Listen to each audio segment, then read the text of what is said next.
see. All right, so it's on. It's recording. I hope it better be. And it's live. So if we get any friends, trying to join us, I actually found on the toolbar you can like block a person. So I don't know how that's going to work, but we'll see what we can figure out. All right.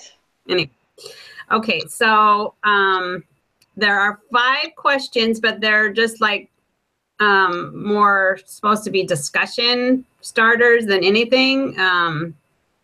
Like, feel free to tell me anything that comes to your mind, or if you don't want to answer the question, you think it's too personal or something like that, then just let me know. But okay. So let's see. The first one, what personal choices or life events led up to you becoming a working mother? It started, really, it was almost a continuation. Like when I met my husband, Marco, I was, working and going to college at the time. And then we got married, and he had graduated from BYU and was trying, to get a job and that could sustain our family. And it just wasn't happening. And so I just continued to work. So it was almost like we discussed it, but it was just kind of a gradual thing that just happened. And, like when I got my patriarchal blessing when I was 18, it said in there that the Lord would help me in my career path and in deciding on a career. So I think it was always planted in my mind, and I kind of subconsciously knew that I would probably work, even though as we started to have children, it was really hard and I didn't know if I was doing the right thing, but I felt like at the time that's what I was supposed to do. So it was more of a continuation of what you were already doing than anything. Correct. Okay. All right. And let's see, a follow-up question. This is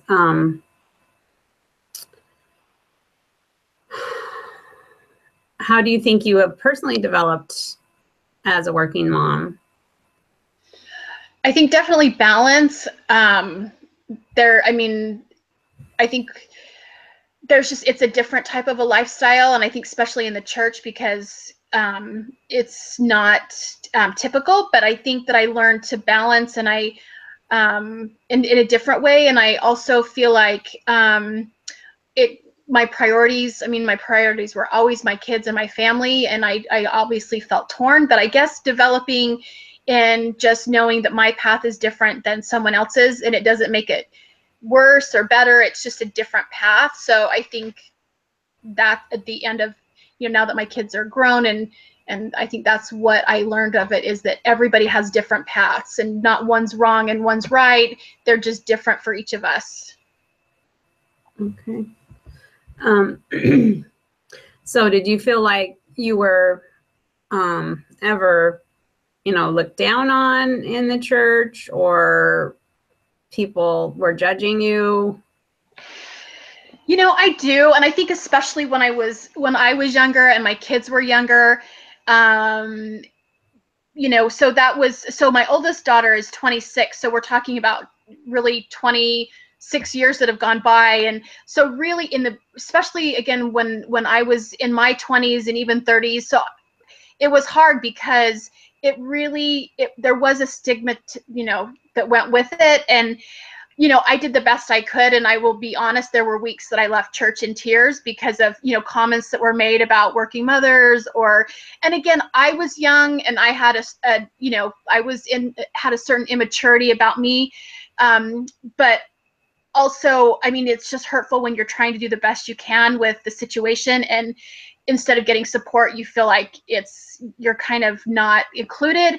So I think definitely earlier on, and I think as I matured, comments didn't absorb in as much as they used to. And I think also the way that everything has progressed, and even with the church, I think it's more understood. Again, I think with the paths, that everyone has a different path, and so it's not so much anymore. But yeah, early on, I think I did, and it was a struggle.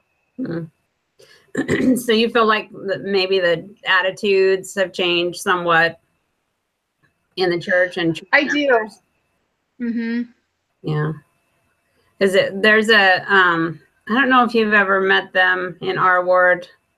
They just have one baby, and she just, was just automatically going to go back to work, and there wasn't any question about it. She was even like asking for babysitters on the Release Society Facebook page and stuff like that. It's just like, there's no other, this is what we're doing. And she didn't, it's not like she was asking permission or anything. It was just, this is what we're doing. So Wow.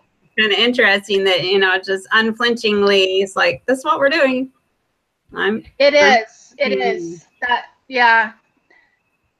That is, and I think it is a sign of, just, the different circumstances that each family has. And, I definitely, I mean, me, and it's not like I'm working to sustain a luxury lifestyle. I mean, we have a very humble home, and, we're supporting, kids on missions and college. And, even when we were younger, I mean, we've always just, my husband has done his best. I don't feel that it's a lack of will for him that he hasn't, been able to be the primary provider for our family. But it's just, there's a lot of circumstances that, that a lot of people don't know about. And it's like, I think like every other family, you just try and do the best you can with what you're given, and you seek guidance in the Lord. And I think it's given me perspective that I have learned that I really am really good at not judging other people no matter what, because you just never know what's going on in another family's life. So it's just not fair to have a blanket statement like, oh, she works, or working mother's this, or working mother's that, because you just don't know. And I think that goes with a lot of other things in the gospel, whether it's a single parent or it's, whatever it may be. There's situations that we just don't understand. Yeah, and unfortunately, I think there's like competition, between working moms versus stay-at-home moms. It's like, why wouldn't you just support each other and be, one group, moms? We are Absolutely. moms. Why is that not, more the case? Why is there any competition? Doesn't seem, like that would be something that's very, very smart, I guess. Absolutely, because I mean, I'm starting to see, I think, more of a look in on a stay-at-home mom, or a mom that works in the home, from my daughter Natasha. She is staying home with their little 18-month-old, and I see the struggles. Like, I see how hard it is to just have. I mean, there are struggles into. Having your focus be at home, and, they have one car, so she hardly ever has a car, and, and she's, kind of isolated. And so, when I talk to mothers that work in the home, they look at me, and they're, and they say, oh, well, how's your week? And I say, oh, well, I had to go here. I had to, fly to Montana, or I had to fly to Portland. And in their mind, they're thinking, oh my gosh, I wish I could get on a plane and fly to Portland. Do you know what I mean? And so it's like both sides. It's like, it's kind of one of those things that we tend to see what other people are doing and think, oh, I think maybe that would be a good idea. And just like me, I look at mothers that stayed home, and I would be like, I would love to be able to do, make this kind of food, or sew this kind of quilt, or be a better homemaker, because I see these moms that do these wonderful things and are always at the school with their kids. That was the hardest thing for me, was I did my best to get to the school when I could, but I really missed out, like, not being involved in their schools. So I think both working and mothers that are working outside and working inside the home, there's I think as women, we, like you said, I think we should be equal, because we have struggles on either side. Yeah. Okay. I'm going to move on to another question. How does the availability of daycare, or past tense for you, how does the availability of daycare or lack of it affect you and your spouse's jobs? So, again, that was a really big struggle. For a part of the time when my kids were little, my in-laws came from Brazil, and they actually lived with us to help us with the kids. But prior to that, there was a little daycare that was up the street from our house, and and they would go there. And you know, but there are times where you just have to use that sick day, or you have to call out, because I mean, you know, we always put our family first, and I really meant that. I mean, if it was canceling a trip, if my kids were sick, I really tried to, it's all in the balance. And I think that most of my employers were always really good about it. But again, I think it's, again, priorities that, you know, if your kid's sick, then you need to stay home. Or if they have a need that day that has to be attended to, then that's the priority. So you felt like your employer was pretty understanding, and that was never like a problem, like you might get fired, or, you know, never. like, well, that's good. Yeah, it helped a lot. It helped alleviate a lot of pressure. Okay, so in conjunction with that, what has been your personal experience with daycare and school, like things like school schedules? How's the school been supportive or not supportive? You know, I think it was like, I feel like I wasn't involved as much as I wanted to be. I felt like the schools that my kids went to, I felt like they did good at communicating by email or calling. I felt like, you know, even like up to the bus drivers that would drop them off would always make sure they got to the top of our hill before they pulled away. So I really honestly felt like it was a pretty good, I guess, village around my kids, that I felt like I knew what was going on as much as I could, and the, you know, teachers were good at communicating, and so I didn't ever feel like it was, I felt supported with the schools. Okay. How about the quality of course, the grandparents are the most awesome kind of daycare, right? But how did you, like you said, there was a daycare close to your home. Did you feel like that was quality, affordability, things like that? It was mostly for that one. It was mostly the quality. We knew the woman that was running the daycare, and she, you know, her standards were very high. It was very clean. It was, you know, and plus it was overall the behavior. Like, I could tell my kids did not mind being there, and that was a huge deal, because we could literally just, you know, on most days, just, you know, walk in with them and they'd go off and play, and, you know, because they would go there before school and then they would go to school from there. And so just their feedback on the school, I think that's really important, is to watch your kids and see how they're feeling. I mean, there were days where they didn't want me to leave, of course, but overall they liked being there and they were there together. So it wasn't a super, like, the age groups weren't super segregated, so my kids got to be with each other, and I think that was very helpful. But it was expensive. I mean, then that's the thing. It was constantly, oh my goodness, we're paying, you know, I think back then it was like, you know, it was about $100 a week or maybe more, you know, in the 90s. I mean, so that was a big chunk of, you know, so, but again, we felt like if I didn't work or my husband didn't work, that would take away more of the funds so we ended up paying the daycare, but quality was definitely important.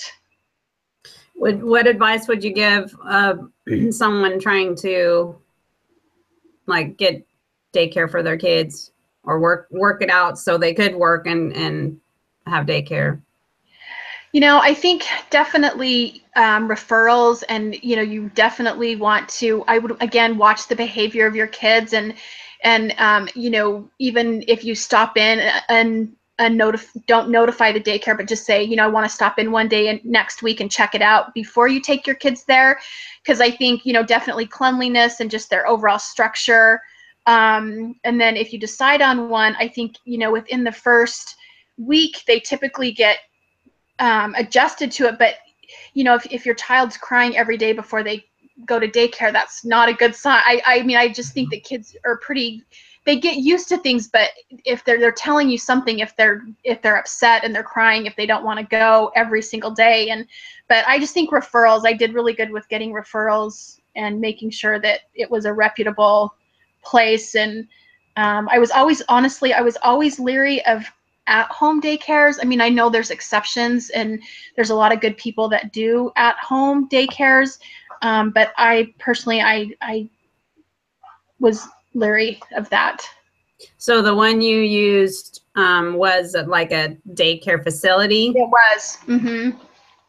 You know, I think with the technology now, they should just set up a nanny cam. Like, look, we are an open book. You can tune in anytime, see your kid, everything's fine. You know, and that would solve a lot of. And you know what, Renee, you're absolutely right. And I am sure that a lot of the daycares have something like that now, where you can, they have to. But that is so true, and especially one that is an actual business, like a daycare center. They would absolutely, I can't imagine that they wouldn't have something like that. So like you said, and I think what technology has a big part, and I'm sure plays a part in peace of mind that parents have when their kids are at daycare now. Well, I don't think it would be very expensive either, because people can just get the app on their phone and look it up, and the little cameras aren't very expensive either. I think, I mean, it would protect the provider. Absolutely. It's we're you can look anytime what's going on. We're here. That's it, really. Mm-hmm. Yeah. Okay. Let's see.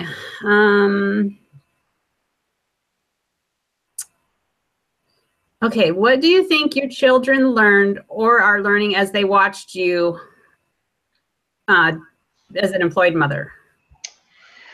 Well, I mean, I think my kids were definitely independent, because, they really, I did my best to prepare them for the day, but I also taught them, the night before, okay, you need to set your clothes out, you need to set your shoes out, get your homework in your backpacks and get everything ready, so that they weren't scampering in the morning, because there were some mornings that I was gone, and that they would have to get themselves off to school, which, to even say that, like, breaks my heart, but they did. I mean, they, and especially Natasha, my oldest daughter, would help with the two, with Alex and Nikel.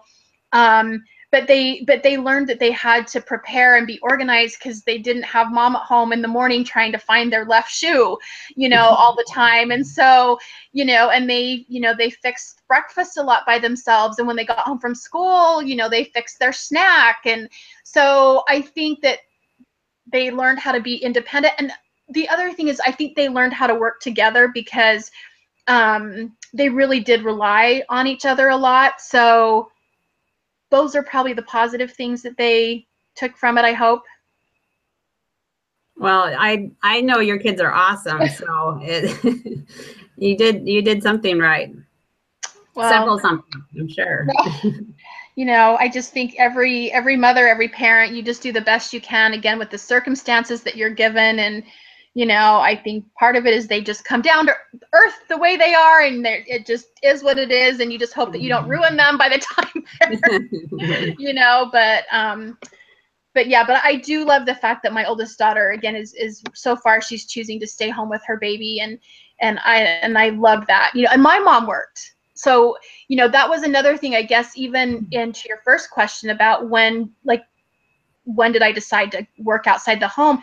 Again, like, I was raised with a mom that worked full time, and she was a great mom, and I did a lot of babysitting because I had 3 younger brothers, and so I'm sure that played a role in it too.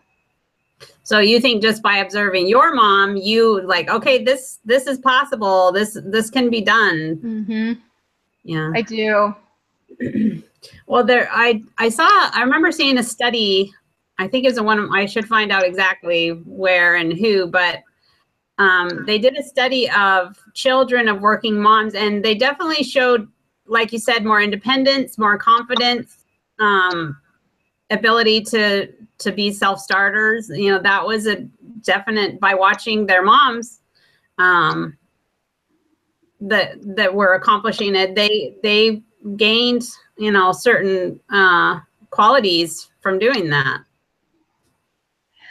I mean, and I can see that. I mean, I can see, because that would have to be something that they learn how to, it's almost like a sink or swim, situation, because, but I mean, if I had the choice to do differently, I would have chosen to stay at home. And I do think that I do believe that, you know, it's best if the mother can stay at home. And I think especially the way that times are now, I mean, I think it's even more critical with this day and age that we're in right now. And I think I just kind of was right.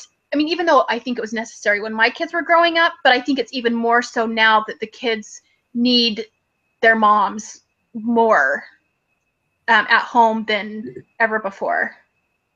Well, I think it'd be really easy to lose a child to other influences right now. Yep. Things are really, really crazy.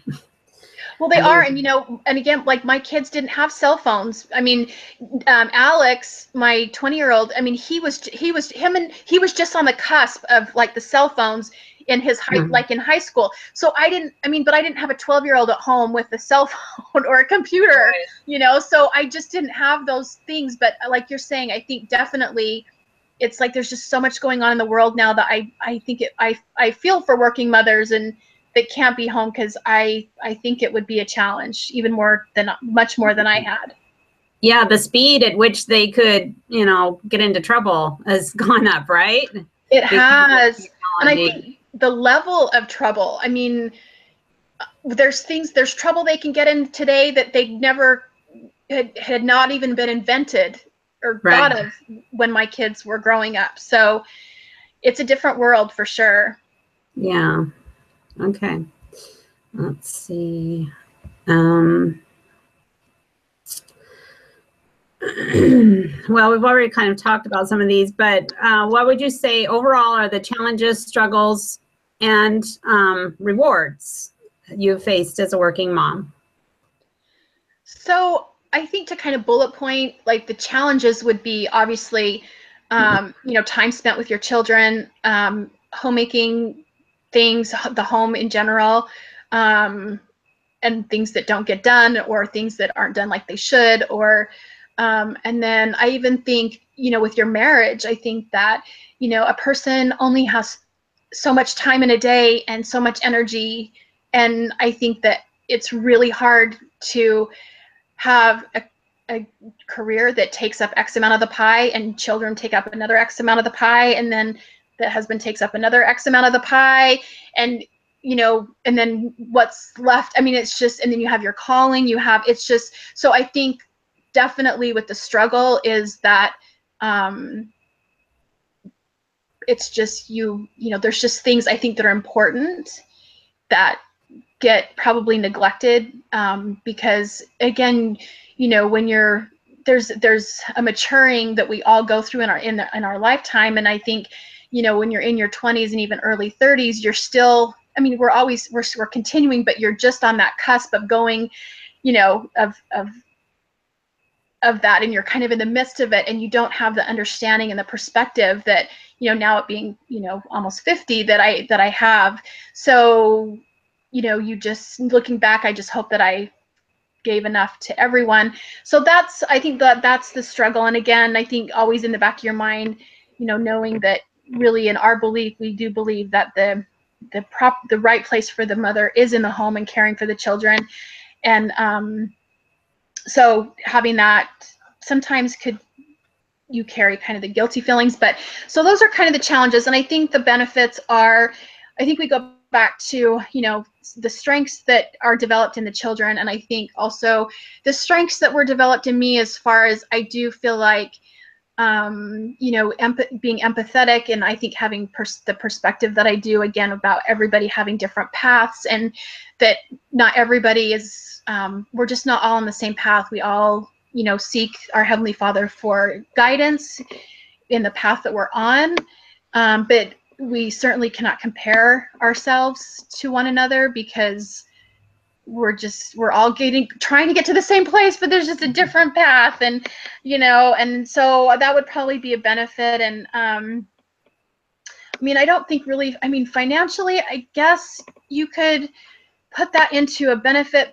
but it's, I mean, it's just more like, yeah, we were able to sustain and to, you know, it took two of our incomes to equal what a lot of people just make with one income. But at least we were able to sustain ourselves and be self-reliant. I mean, there was a time where I did lose my job, and then actually my husband lost his job at the same time. And, we did need help for a short period of time. And, but overall, we were self-reliant and being able to take care of our own family. So, I mean, that's kind of what comes to my mind. So you wouldn't necessarily compare like, well, as a working mom, I learned blah, blah, blah. You're just saying your own experiences and your own, the way that you've gone about things just is like how you developed yourself. You would just compare yourself to yourself, really, rather than, to anybody else. Right, because I really haven't even thought about it the way you asked the question. And I guess so, but I guess I've never thought about it of I'm getting X, Y, and Z skill. I'm learning how to do, ABC, and look how much I'm growing and learning. I honestly haven't looked at it that way, because it's almost like for so many years I was in survival mode, just trying to get, do the things that I needed to do to, and just, I think you're just focused on getting through what you need to get through, and not, but so working outside the home and having a career for me has not been about me or my, like, I guess you could say success, like worldly success, or even success in my career. I haven't thought about, oh, I'm going to climb the ladder, I'm going to get from, this point to this point. It's honestly just been, I'm just doing what I need to do. And I have had opportunities to move up and advance in my career, and I've done it, but it's just been because it's come almost like organically, like it's just was the next step. But it's not something that I've been striving for and wanting to move up to a certain position. Does that make sense? Yeah. So you haven't necessarily, been trying to climb any career ladder. Correct. Or yeah. Anything, that's not been your goal. Okay. All right. Let's see. There's only one question. Okay. So the last question, how do you manage and divide household responsibilities between yourself, spouse, and children? I was not very good at that. With my kids, I really picked my battles. I've never been a mom that said, you're not getting your chores done and you didn't do this and I need you. I just never did that. And so honestly, it really came to, I worked Monday through Friday typically, and then Saturday I cleaned the house all day, did all the laundry, got everything done and ready. So Sunday we could go to church, and then Monday start all over again. So, I mean, I think over time, I think that my kids, they definitely helped, and so did, Marco did, but I still tried to take on the responsibilities of the home. And I think a lot of that I put on myself, because I think I was trying to make up for not being here, and I felt like I still need to take on those responsibilities. So looking back, I don't know if that was the wrong thing, and because I still kind of do that. So really, there was no organizational system put in place for me to say, okay, my husband's going to do this, Natasha's going to do this, Nicole and Alex, and split it up between my kids. It was just kind of like I tried to catch up on Saturdays, and that's what I did on Saturdays. So do you think, just like in general, do you think what working moms face, do you think that's kind of a standard thing, or do you think other people manage it in a different way? I honestly, I guess the women that I know, I think typically households are probably run better than that. I mean, I think the women that I know, they're more organized, and their kids do have assigned responsibilities, so I honestly, I don't know the answer, because the women that I work with and everything, I feel like when we talk, it's like we are all in kind of the same mode of just like a survival mode, and that, yeah, you have a couple days to catch up on things. So I do think that because you're not in the home for that many hours in a week, I don't see most working moms be super organized and on a strict schedule at home just because you're not there. Does that make sense? Yeah. Yeah, it does. It sounds like that's kind of, more realistic than saying, oh, we're just going to divide it all up. And, they do a lot of studies about, okay, so if both both people in the couple, both parents are working, then who's doing all the, the household and the backup kind of stuff? And they do a lot of studies on that. And it's really still showing that women do the majority of the housekeeping and the childcare. I'm just wondering if you feel like in general, what you've seen other people going through, do you think that's kind of a norm? I do. I really do. And I think that especially for me, looking back, I feel like, again, I was trying to make up for not being home. So I just wanted to do as much as I could. I mean, to catch up and to still be responsible for the home. Cause I want to be responsible for my home, and I want to be, a homemaker. I want my house to be clean and nice and have my kids have clean clothes. And so I still wanted to do those things. So on a Saturday, like at the end of a Saturday, I was exhausted, but then I felt a certain amount of pride. And I guess that, oh, I got the house is clean, my kids have clean socks in the drawer, and I'm ready to start Monday. So that brought me a rewarded feeling to know that my house was taken care of and that I did it, So I don't know if I would do it differently if I could do it over again. But like I said, I see other mothers that have chore charts and their kids do all these different things. And I was just never like that. And I think part of it was because I worked and I just didn't want battles with my kids when I got home. I just didn't want, my motto, if I had a motto as a mom, my motto was, you pick your battles, Mm-hmm.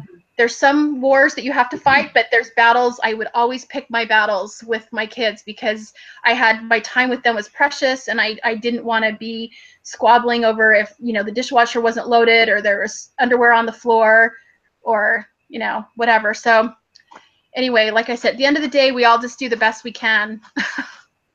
Now, I remember Wendy Rawlings said something similar to that. She said she used to come home and get mad because the kids would just dump their backpacks right by the front door and, be tripping over them and all that. And then she finally realized it's okay, I can come in and I can count those backpacks and I know that everybody's home. And I can instantly know what the situation is. And then I can try to, make a connection and just enjoy the fact that I'm home, they're home, everybody's here. And, yeah, like you said, just enjoy that time together more so than making an issue out of it, I guess. Yeah. Yeah. So you feel that maybe possibly women are just more compelled to get the house under control, maybe more so than males, obviously. I do. And I think, again, especially in the church, I think that because I do have, honestly, I do have several colleagues that I work with that they have housekeepers and they have nannies. Yeah. They have nannies come in. And of course, I never had any of that. I never had a housekeeper or a nanny. And I listened to them and I'm like, oh my word, oh my gosh, so to me, that's so foreign. So, but I think, again, I think inside the church, I think that, again, it is important to develop homemaking skills, and it is important to do that. And I think, because I worked outside the home, I never felt like it excused me from gaining those skills. I'm still working on it. 2 weeks ago, I got out the sewing machine to hem Marco's blanket, and it took me 4 hours to hem the blanket on the sewing machine because I didn't know how to use the sewing machine. But after the 4 hours was over, a blanket was hemmed, and I was so proud of myself. So I'm still working on the homemaking skills, but I do feel like they're important. And but I think now in my mature old age, I feel like there is a season for everything, and even there's just a season, and so we just do, again, the best we can. So, well, it's interesting that Natasha is now staying at home you know, and she's embracing that. And so she must have learned something from you, right?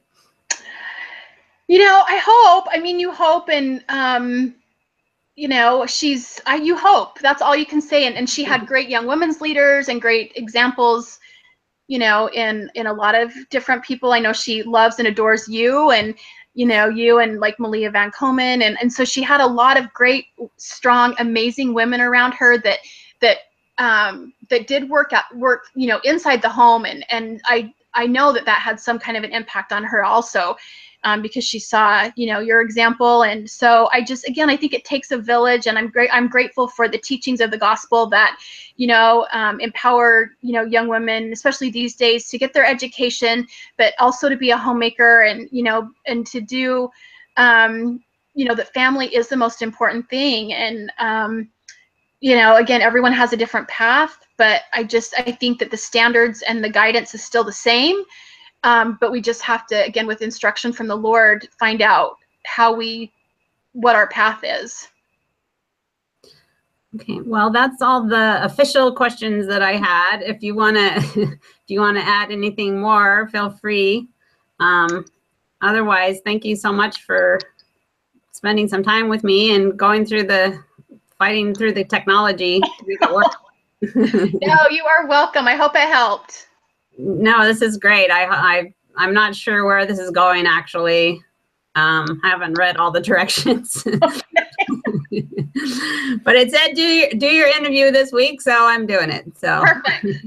Well, if we have to do it again, we now know how to get it hooked up. So okay, I'm going to stop the record.